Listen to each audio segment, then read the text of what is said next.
Бүйүс айымына айта кетсеңиз, акыркы учурларда үй бүлөлүк зордук зомбулукка байланышкан окуялар көп болуп атат.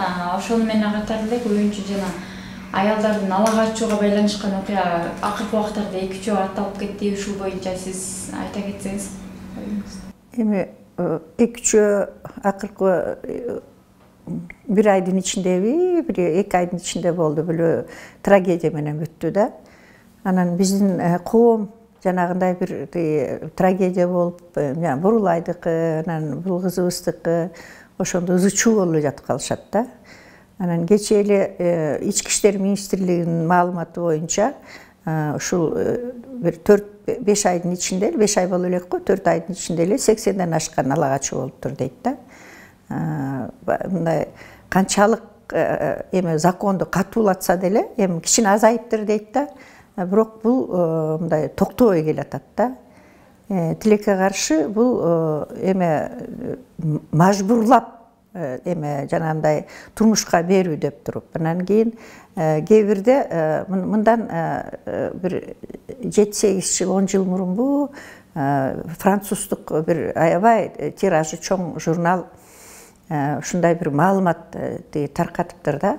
Кыргызстанда эме аялдар 80%-тин ашыгы только мындай өз каалоосу эмес, жанагындай ала качуу менен үйлөнөт. Алар наркоперевозчиктер, анан дагы үчүнчүсү бир неме унутуп калып атам да.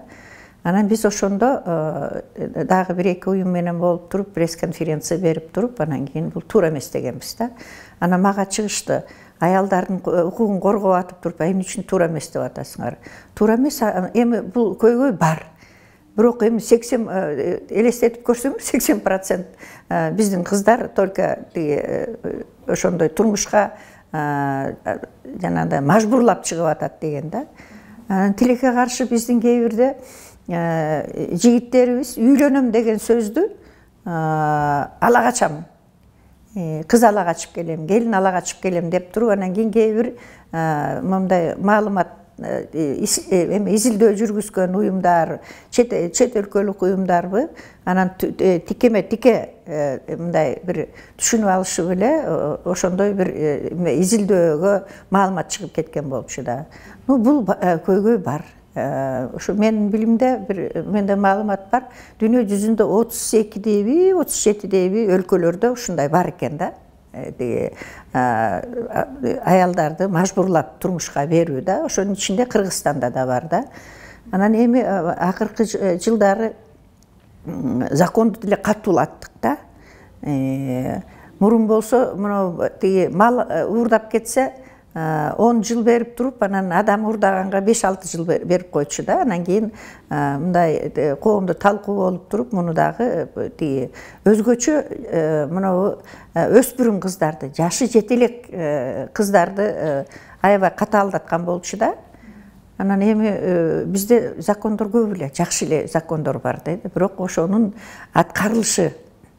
Анан кийин бизде бир адамдар пайда болду, же Кудайдан коркпойт, же конституцияны соблюдать этпейт, же закондон коркпойт да. Билгениңерди кылып алла дейт да. Анан биз жана үй бүлөдөгү зордук зомбулук боюнча соттордо жабыркаган айымдардын, балдардын укугун коргоп соттордо жүрөбүз. Мен укук коргоочу катары да. Анан ошондо эми билгениңерди кылып алгыла дейт. Эми үчүн азыр гуманизация болду. Анан мындай бир жаңы кодекстер болду. Кээ бирөө туура болсо, кээ бирөө турмушка азыркы практикада ылайык келбей атат. Ушундай көп. Бизге болсо ошол ала качып кеткенде эми мындай жанагындай трагедия болуп, Бурулай, анан кийин жанагы кыз болуп кайрылып атышат да. Канча кайрылбай жанагындай мындай отуруп калгандар бар да. Айта кетсеңиз, эми ошо ала качкандардын көбүнчө жашагандан кийин кандай проблемалар болду? Ошо ала качып кеткендердин жашоосу кандай болот? Ошол сиздерге эми бизге кайрылгандын 15% жакында ошо ала качып кетип туруп, анан кийин үй бүлөлүк зордук зомбулукка душар болгондор бар да. Сурайбыз да, эмнеден башталды? Анан кийинки акыркы жолдору силер кандай үйлөндүңөр эле? Экөөңөр сүйлөшүппү, каалаппы, эме үй бүлө курдуңар беле же ошонун арасында таптакыр тааныбай билбей же болбосо сыртынан билип же болбосо бир-эки жанагы жакында каза болгон кызыбыз да макул болбой даже Турцияга качып кетем деп жүрүптүр да. Ошондой жагдайлар болгон да. Анан айласыздан мына 80ден ашык жанагындай ала качуу болуптур. Быйыл эле 21-жылы Ички иштер министрлигинин маалыматы боюнча да. Ошонун 12-си эле эмеге 12-си дедиби, ошого жакын эле арыз жазып кайрылыптыр да. Калгандары бир айда 80 ала качуу болуптур. Жок, 4 айдабы 2021-жылдын ичинде деп туруп мен ушундай бир маалымат эми Ички иштер министрлиги берип атат да. 80ден ашык, 2 деп айтпай эле коечу. Анан ошонун 12дей эле мындай арыз менен кайрылыптыр да. А калгандары макул болуп отуруп калды. Же болбосо ошондо балким 1-2 жанагындай макул болбой кетип калгандыр да. Эми сизге суроо толуктоочу суроо, негизи ошолорго сиздер кандай жардам берип аласыздар, эмне кылып атасыздар, кандай жыйынтыктар болуп атат? Эми бизге мен айтып атпаймынбы, былтыр бир 2-3 эле 2 эле мындай бир кыздар кайрылса керек. Ошо уурдап баратканда анан кийин бир күн өткөндөн кийин бизге качып келгендер да бар да. Ошол маалда да. Эми биз жанагындай эгер арыз жазса, укуктук жардам беребиз, психологиялык жардам беребиз. Анан кийин ошол убакта издешет да. Каяка качып кетти деп туруп, аны мындай жабык жайыбыз бар. Мындай катып койгон да, ошондой реабилитация ала тургандай да.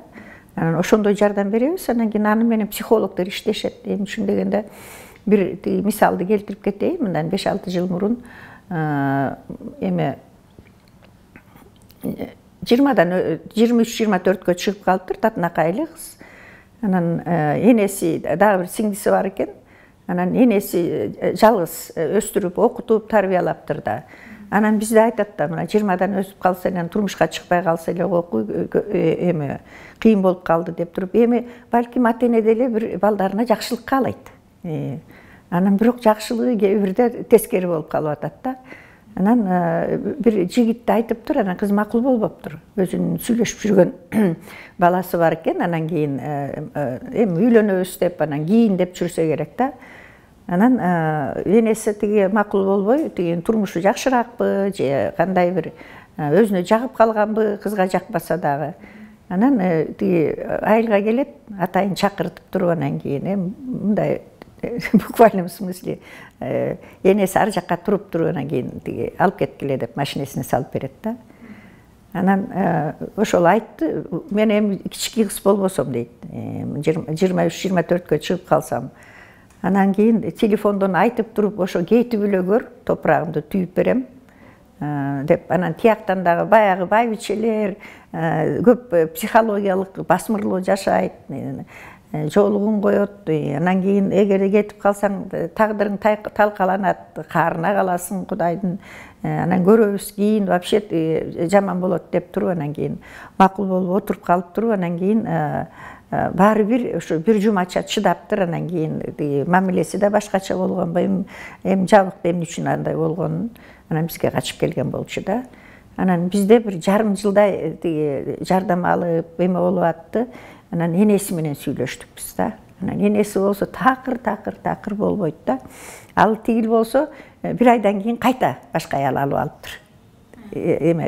Мына месе деп туруп, анан кийин андан жаш, андан сулуу, анан кийин тигилер болсо тааныш болгондо сынып калды да.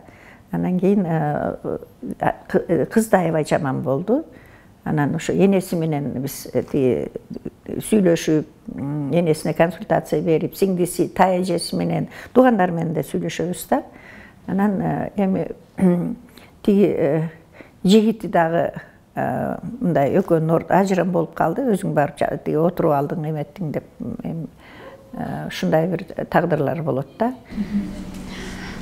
Ал эми жанагы балдары менен ар кандай зомбулукка кабылган үй бүлөлөргө кандай жардамдар болот сиздерде?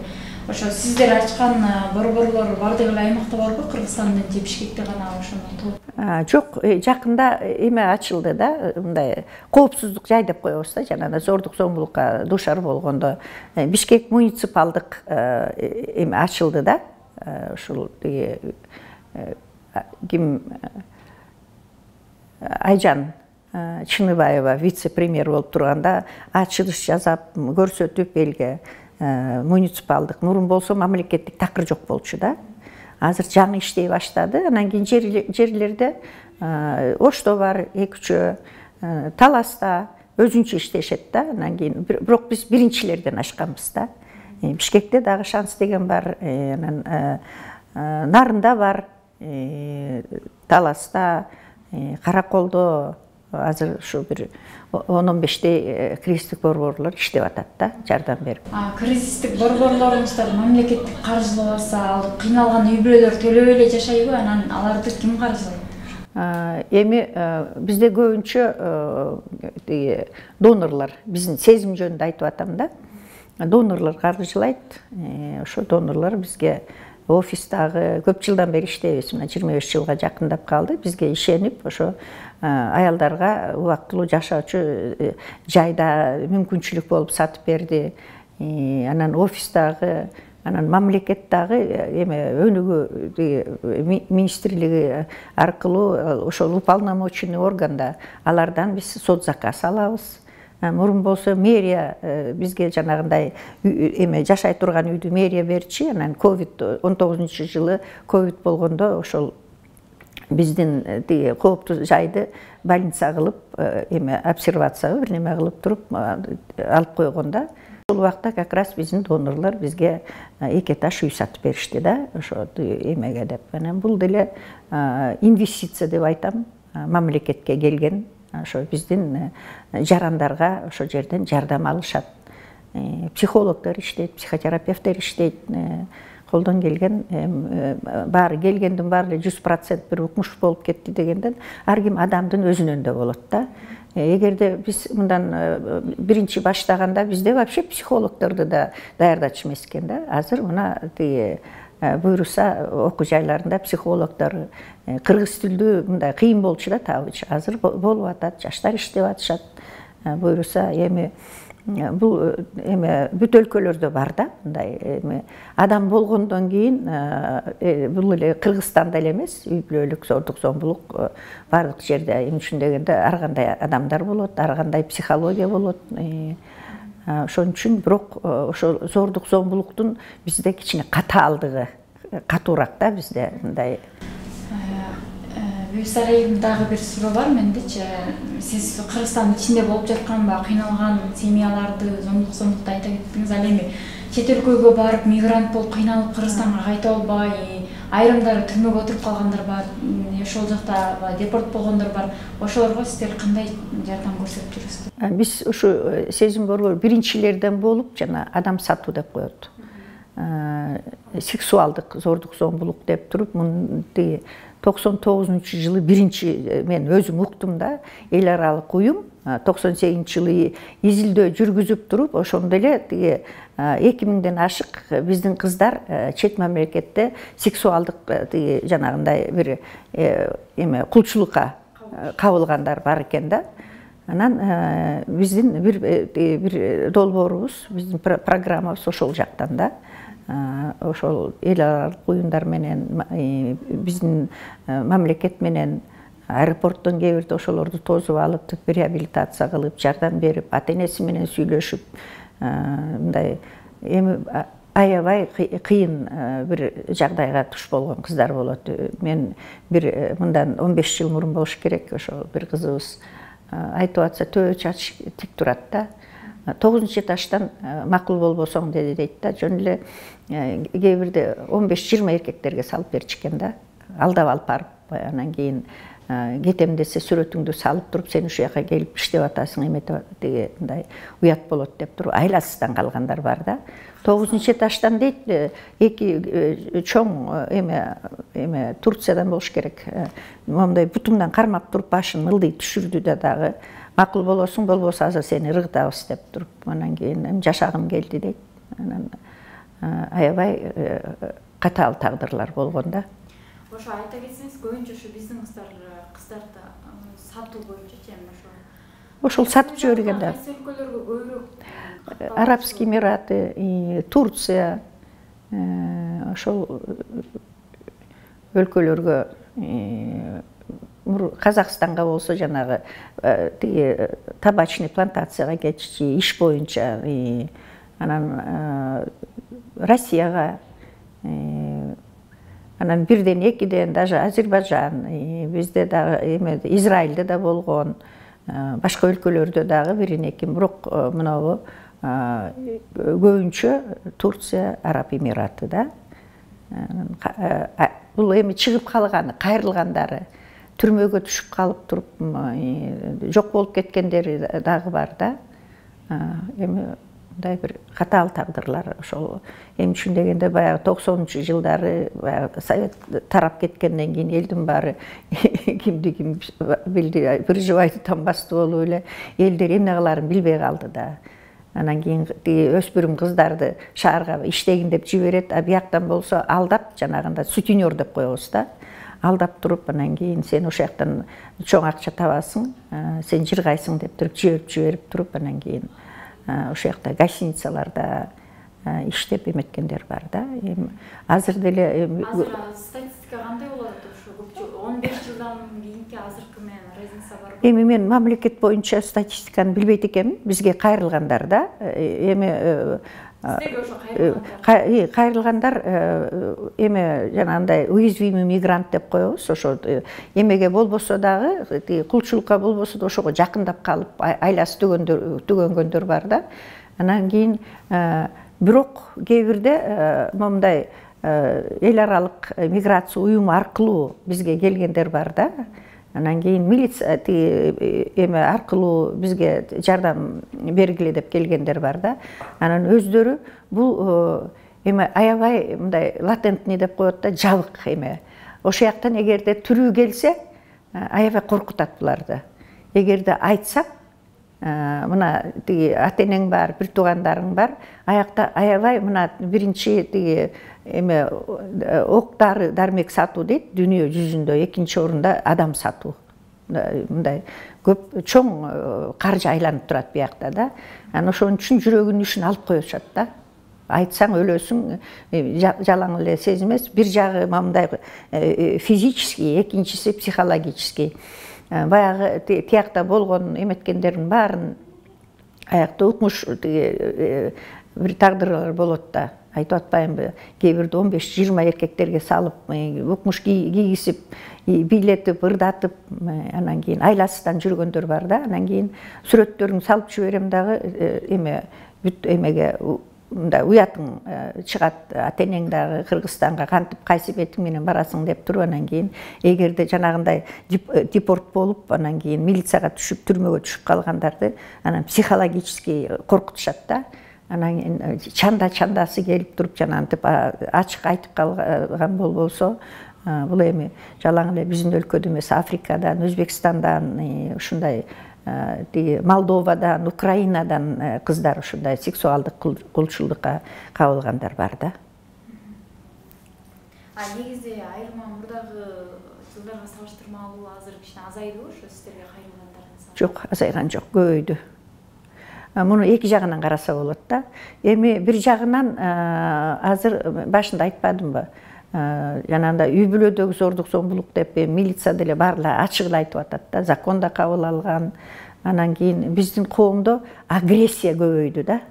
Агрессия көбөйдү да. Анан кийин бир жагынан балким эми момундай өзүнүн көйгөйүн сыртка айтып жардам алгандар дагы. Биринчи башталганда бизге телефон чалганда 90-жылдардын орто ченинде Үнтіп айтчу, мен жинді болып баратамбы, вроде мындай акыл эсим ордунда, бирок силерге чалып атам деп.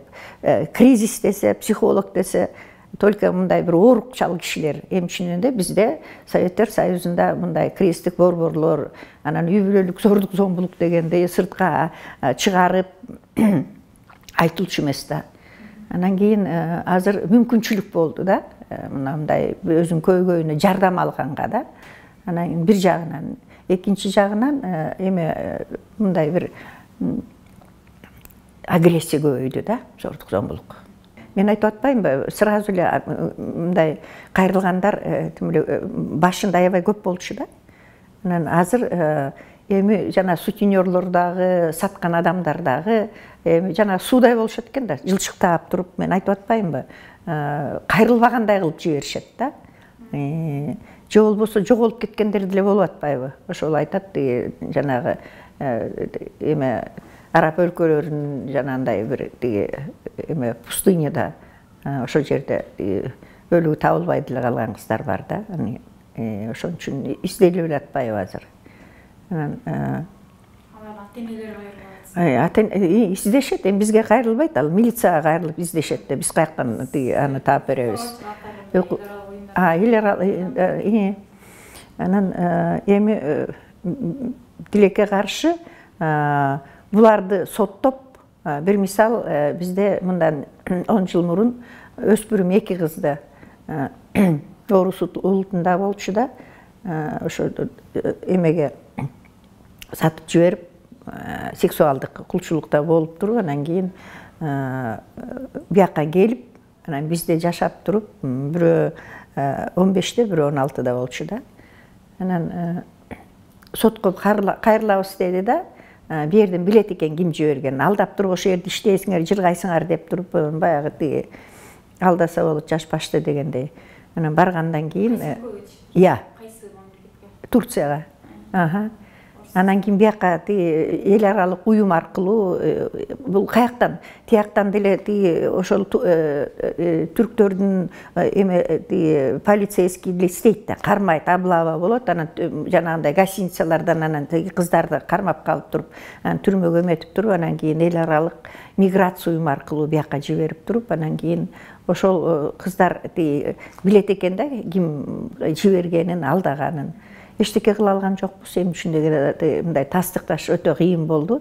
Бизде эптеп ошол анда эме эл аралык миграция уюму аркылуу бир адвокат алдык. Анан кийин биздин психолог иштеди, а тиякта ошо сутенерлордо 4 адвокат. Анан укмуш, анан бизде билип атасыңар, коррупция бар да, эмете алган жокпуз.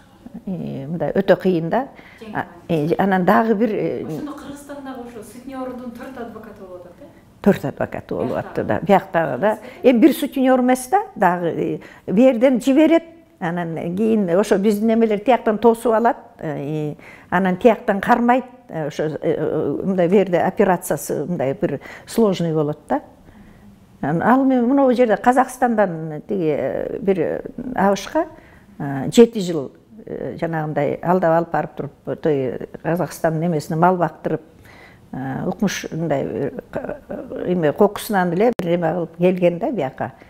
Анан эме эчтеке кыла алган жокпуз. Биздин адвокат аябай кыйын адвокат керек, убак, жылдап процесс болот. Анан кийин эме бу жерден башталса,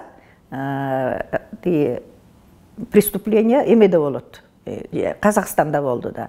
Аякка мүмкүнчүлүк жок да. Мындай адвокаттар барып, анан кийин жана тергөө жүргүзүп эметкенге. Ошон үчүн көп ачылбайт да.